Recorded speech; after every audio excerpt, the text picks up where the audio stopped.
Bonjour à toutes et à tous les amis, c'est Gilles Mansillon, je venais vous saluer aujourd'hui. Il y a une vague de froid, ils appellent ça le changement climatique, mais à une époque on appelait ça l'hiver, hein. En réalité, c'est pas, c'est normal, hein, c'est l'hiver. Et puis bon, en France c'est quand même assez modéré. J'ai vécu dans le Vermont, là-bas on a dit -30 pendant 6 mois, ou dans l'Idaho on peut aller jusqu'à -50. Donc bon, c'est quand même encore autre chose. Cela dit, quand on est bien couvert, le corps s'habitue et on arrive à gérer, à vivre ces choses-là. J'espère que vous passez, vous préparez pour toutes ces bonnes choses qui arrivent. Je vais discuter de quelques idées. La première, c'est que j'ai réalisé, c'est pas quelque chose que j'ai réalisé, mais ça me semble, si on y pense, c'est le cas, c'est que toutes les relations qu'on peut avoir, si on n'a pas vu quelqu'un depuis un jour, un mois, un an, 10 ans, peu importe le temps, on reprend la communication avec la personne dans l'énergie qu'on l'a laissée. C'est-à-dire qu'on n'a pas le choix, hein, vraiment. C'est très important aussi de comprendre que toutes les incarnations, à chaque fois qu'on revient dans une incarnation, on reprend le programme qu'on a laissé avant, dans d'autres conditions, d'autres situations. On n'a pas forcément les mémoires de nos vies passées, quoique dans le futur on les aura. Et donc, c'est-à-dire qu'on ne peut pas régresser vraiment, hein. On reprend ce qu'on a acquis quelque chose dans une vie. Notre prochaine incarnation, c'est déjà de quelque chose qui est complètement acquis. Et je veux aussi dire que moi personnellement, je sais que je fais énormément de travail quand je dors. Je suis beaucoup plus actif quand je dors que quand je suis réveillé. Cela dit, il n'y a pas un point focal d'attention. Quand on dort, on n'a pas l'esprit critique. Donc il y a pas un progrès d'évolution de notre conscience terrestre. Par contre, il y a un progrès d'évolution au niveau de l'âme, parce que les âmes travaillent ensemble.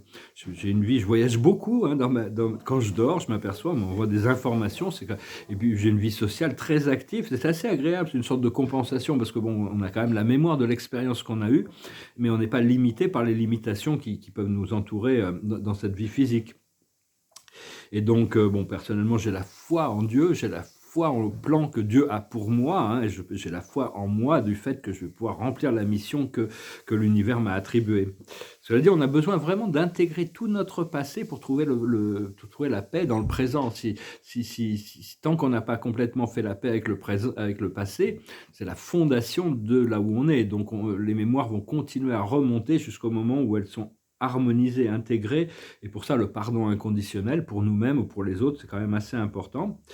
Il y a quelqu'un qui avait dit la sagesse, la connaissance c'est de parler, la sagesse c'est d'écouter. Je ne sais pas si vous savez qui a dit ça, c'était Jimi Hendrix. Je pense que c'est vrai que c'est assez intéressant. En réalité, la connaissance c'est rajouter des informations, la sagesse c'est se lâcher prise de beaucoup de choses, hein, de lâcher prise de cette connaissance pour pouvoir avoir l'esprit vide, clair, pur, serein, afin de recevoir une information qui pourrait dépasser notre habilité à raisonner.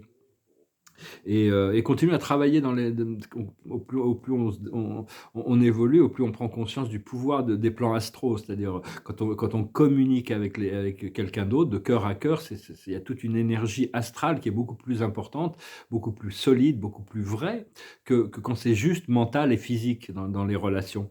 Tout ça, on est en train vraiment d'intégrer des nouvelles fréquences. Il faut avoir confiance, il faut continuer à savoir ce que l'on veut et l'accepter, hein, même si on passe par des moments qui sont un peu difficiles des fois. Ça fait partie de l'expérience terrestre. Tout le monde souffre ici, hein.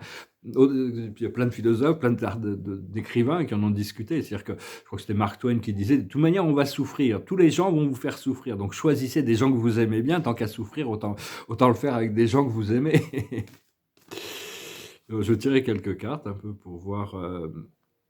L'observateur de la journée, c'est rien ne vaut son chez-soi, hein. On doit vraiment c'est vraiment se sentir bien dans sa peau, bien dans son environnement, hein, continuer à préparer, cultiver ce sens du foyer, ce sens de la maison. La sagesse, c'est la réparation, hein. Il y a plein de choses à réparer. Moi, je fais dans ma vie, j'ai des tonnes de choses à réparer. Pour le moment, j'ai pas vraiment le pouvoir de le faire, mais les plans sont déjà en place et les choses vont se passer vite quand l'opportunité va se présenter. Ce qu'il faut comprendre, c'est la co-création. On est constamment en train de co-créer à travers nos pensées et nos émotions ensemble, ici-bas, et aussi avec les plans supérieurs. Au fur et à mesure que on implique beaucoup plus cette conscience des dimensions supérieures. Ce qu'il faut faire, c'est continuer à cultiver cette connaissance profonde. Cette connaissance profonde, c'est vraiment sur ce qui nous est révélé des plans supérieurs, hein. C'est ce qui est de l'intérieur. C'est ces choses. Des fois, on les oublie un peu, hein, malheureusement. On n'a pas une mémoire on nous donne des informations, puis bon, on passe à autre chose. On est obligé, on est distrait par tous ces plans terrestres. Et l'aboutissant, c'est la symphonie inachevée. On est en train de finir cette symphonie. On sera toujours un travail en construction, mais on a des plans qui ont été définis, des marqueurs, disons, et notre âme demande quand même pendant cette incarnation, si on peut apprendre les leçons qu'on s'était prévues. Et à partir de là, il suffit de respirer, de la sérénité, hein, respirer, rester calme. Donc voilà, écoutez, je vous remercie beaucoup d'aimer, de partager, de commenter, de souscrire. Je vous remercie pour vos dons. Si vous voulez une session privée, vous pouvez m'envoyer un email et je vais retirer quelques cartes et puis chanter une chanson une chanson qui parle de l'hiver et on aimerait bien être en Californie. C'est une chanson qui dit il fait très très froid et donc j'aimerais bien être en Californie parce qu'il fait toujours beau là-bas et personnellement j'ai des amis, de la famille là-bas, j'ai vraiment hâte. Je sais que dès que mes projets démarrent, je vais m'installer à Paris, mais je vais tout de suite partir aux États-Unis. Je suis appelé là-bas aussi et donc si vous connaissez la chanson, vous pouvez la chanter aussi. Ça s'appelle je sais plus comment ça s'appelle. California Dreaming, ça s'appelle. Oh, the leaves are brown, the leaves are brown, and the sky is gray, and the sky is gray. I've been for a walk, been for a walk, on a winter's day, on a winter's day. I'll be safe and warm, be safe and warm, if I was in LA, if I was in LA. California dreaming, California dream. On such a winter's day, I stepped into a church. I passed along the way. Oh, I got down on my knees, got down on my knees, and I pretend to pray, I pretend to pray. You know the preacher likes the cold, preacher likes the cold. He knows I'm gonna stay, knows I'm gonna stay. California dream, California dream. On such a winter's day. Oh, the leaves are brown, the leaves are brown, and the sky is gray, and the sky is gray.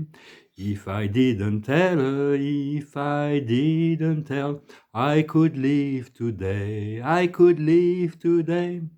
California dream, California dreaming, on such a winter's day. Une chanson sur l'hiver. Je vais retirer quelques cartes pour voir. On va voir passé, présent, futur.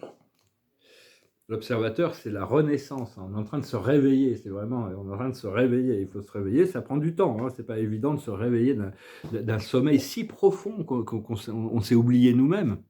Le passé, c'était la patience. On nous a demandé d'être patient, hein, donc bon, on n'avait pas le choix dans un sens. Il faut apprendre. Si on maîtrise il y a un autre philosophe qui disait, celui qui maîtrise la patience a tout maîtrisé, parce que tout arrive à qui sait attendre.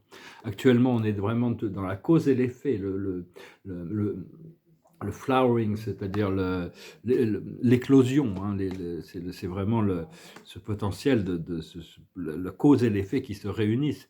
Et dans le futur, on va réaliser l'habilité de dissoudre l'isolation. Hein. On s'est retrouvé un peu isolé. Dans le monde invisible, on s'accroche un peu au passé. Hein. Le passé a tendance à revenir. Et dans le futur, il y a vraiment un dans le monde visible, il y a vraiment un lâcher prise, une nouvelle vision. Hein. Tout ce qui était ancien n'est plus soutenu par l'univers. Alors, par rapport à cette isolation, on risque de se retrouver confronté à des problèmes de moralité. Il ne faut pas être trop sévère, il ne faut pas être dans le jugement par rapport à la moralité. Ici, c'est le grand inquisiteur, elle est toute verte à cause de ses jugements. Donc, au plus on est libéral par rapport on est libéral, mais au plus on est flexible dans nos jugements, on évite de juger les autres. Matthieu disait dans l'Évangile, on sera jugé par le jugement dont on juge, on sera mesuré par la mesure dont on mesure. Donc il faut comprendre que toutes les âmes sont sur leur plan d'évolution et tout le monde a Dieu et tout le monde a des anges et tout le monde a des guides et donc faut lâcher prise de la morale. Des fois c'est pas facile parce que des gens ont choisi des voies qui sont extrêmement différentes des nôtres ou même des âmes sombres, ils ont choisi des voies extrêmement lourdes et très difficiles. Et donc on doit dépasser, on doit pas se laisser, on risque d'être, il y a toujours cette tentation psychologique du serpent biblique, tous ces masques qui sont, toutes ces choses, ces déceptions, tout ça. Il ne faut pas se laisser embrouiller par le serpent biblique, hein. Il faut rester bien connecté sur la lumière, au-delà des jugements, au-delà de la nécessité de se retrouver emprisonné dans des limitations de jugement justement et à partir de là, on va arriver dans les grandes célébrations. Une fois qu'on aura intégré le passé à l'intérieur, là, il y a vraiment un moment pour la participation. C'est vraiment de compléter le cycle. C'est des énergies très douces, très belles, de complétion, des énergies qui viennent, c'est des choses intimes et profondes qui arrivent. Et une fois qu'on a lâché prise des anciens schémas, on a le sens de vouloir quand même contrôler un peu les choses, mais il y a des choses sur lesquelles on doit lâcher prise. Et comme par exemple la lutte intérieure, ici c'est le fighter, il faut arriver à suivre son intuition pour se débarrasser des schémas inférieurs, parce qu'il y a toutes sortes de schémas et à partir de là, on va arriver vraiment à une sorte de liberté, c'est le fou qui se libère complètement de toutes les peurs, parce qu'il y a vraiment, on doit vraiment se libérer de tous les schémas, se désengager, une fois qu'on trouve se désengager des schémas restrictifs du passé et toutes les limitations qu'il y a pu avoir, toutes ces choses répétitives, ces habitudes, toutes ces choses du subconscient, pour arriver à les intégrer, arriver à apprendre que ça nous a appris des choses, mais maintenant on veut passer à autre chose.